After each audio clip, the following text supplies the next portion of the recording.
What's up guys? In today's video, I'm just going to spend some time and talk about the challenges that I have faced thus far working in big tech. As a disclaimer, I don't have a ton of experience. I'm relatively early career since I graduated in May of 2020, so take that with a grain of salt, but I just kind of want to take some time and share my thoughts thus far.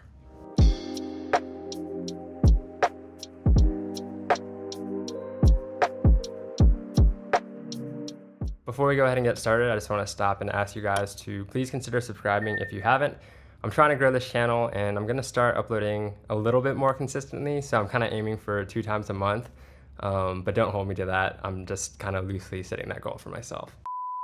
So I've worked for IBM full-time as a software engineer for over 2 years and now Microsoft for a little bit over 5 months. And in both cases, I was surprised by the scope of how long it takes to onboard. In college, you definitely work on small-scale projects since things are usually semester-based or quarterly-based depending on your school.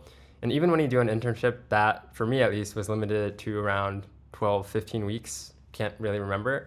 So when you join full-time, you may be surprised by the scope of how long it takes to onboard. In my case, for one of the positions I was in, it took over a week, almost 2 weeks for me to get my dev laptop finally set up with everything, and then when you're joining a new company you have to take time to set up your benefits and all that. So generally, if you're joining a company for the first time and there's already an established code base, it can take a really long time to onboard. Like in my case, I just joined a new position at Microsoft, like I said, a little over 5 months ago, and I'm just now getting to the point where I feel like I can actually drive things and contribute to my team's project. Another common challenge that people have when joining the workforce or joining big tech companies for the first time is imposter syndrome. It definitely makes sense because chances are there are people on your team or in your org that have 10, 20 plus years of experience in tech. And frankly, as an early career or a new grad hire, you bring the least to the table right now because you just don't have that much knowledge yet. But you have to really trust the hiring managers and your background and education thus far. So I've never really struggled with imposter syndrome that much. And I do think that is something that kind of goes away over time. Now that I'm 3 years in, basically, I definitely don't even really feel that imposter syndrome at all anymore, just because I can see and feel the career and knowledge growth that I've had from when I joined right out of college. Another challenge when working for large companies is just understanding how your individual work or your team's work contributes to the larger company's growth. Of course, it doesn't really matter day to day, since chances are you'll be able to contribute and do your day-to-day tasks without understanding what your sister teams are doing, for example. But it does give you a better picture and better sense of purpose for the work you're doing. So it's definitely nice, but that is a challenge that kind of takes time to understand the landscape, because oftentimes it isn't really well explained because, like I said, not knowing your sister team's work or the other orgs in your group doesn't really affect your day-to-day. So it can be a challenge to finally get to that point where you kind of understand, oh, he's from this team and that team does this. So hopefully you'll get there. It just takes time.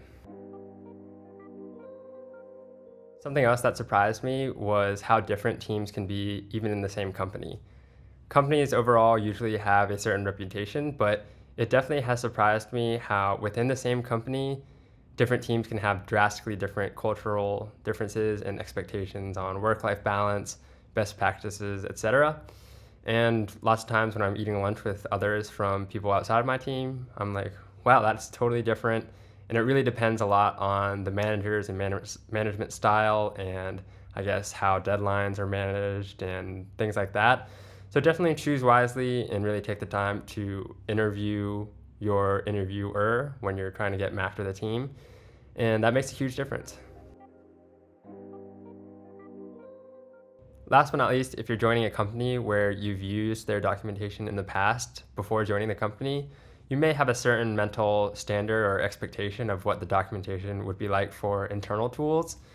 Chances are, if you're joining a big tech company, there are internal tools that they are developing or have developed for internal use that are not available to the public.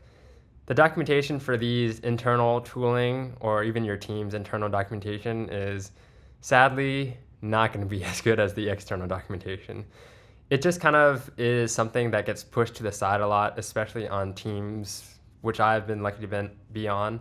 Teams that are really focused on growth and are building things fast and growing rapidly, documentation gets put to the side. And documentation sprawl is a major problem that kind of gets addressed later as a product or team matures.